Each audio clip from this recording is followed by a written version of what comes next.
The University Teachers Association of Ghana (UTAG) is embarking on a nationwide strike beginning Monday, January 10, 2022. The strike action is over government's refusal to implement negotiated measures to improve what UTAG refers to as worsening conditions of service, according to a communique released last Saturday. In an interview with the public relations officer at the Ministry of Education, Kwesi Kwarteng, he referred to the strike as strange and surprising.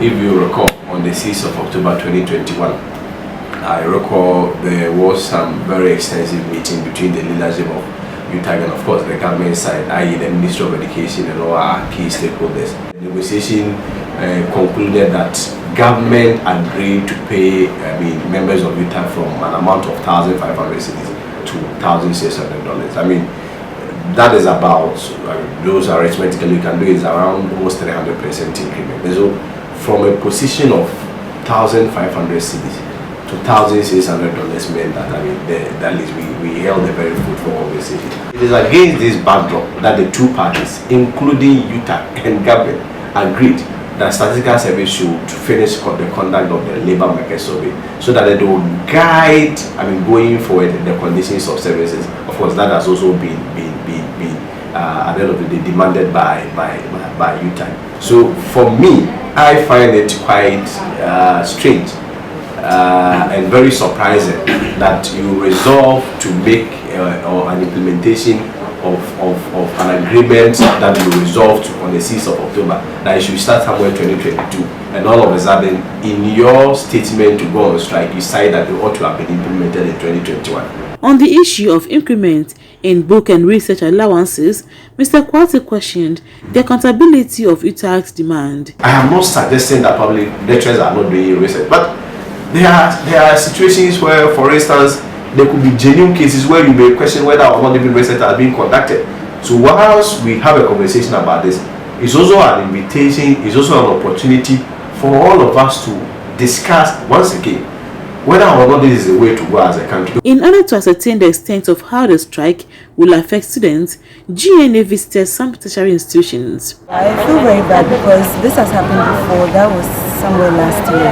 And then when lectures came back, they were rushing us with the studies and then it was really affecting us. Naturally, we feel disappointed.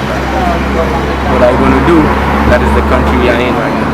I didn't hear anything about it till this time that they are going on strike until further notice. So I think it will affect us in a way that... Right now I'm stranded because I need my teachers so that I can take advice from them. And so now that we go to the lecture house and we see them, now we don't know what to do. At the UTAG office at the University of Ghana, President of the Legon chapter, Dr. Samuel Nkuban, explained the dynamics of their work and conditions of service, justifying their demands. In 2013, government issued a white paper to put a freeze to that. So if you were to give me a percentage of base pay, the implication is that when base pay increases, it affects that allowance.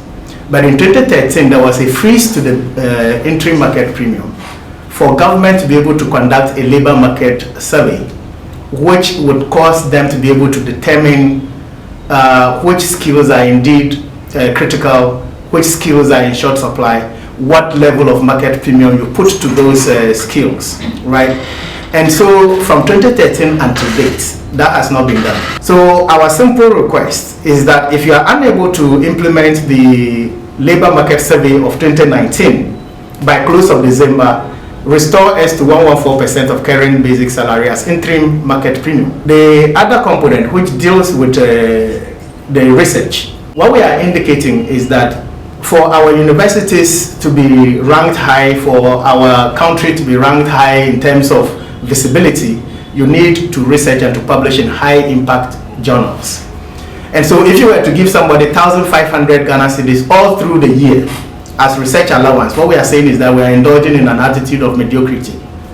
And so if we want to see tertiary education as one of the engines that will help the development of our country, then you need to give research serious look.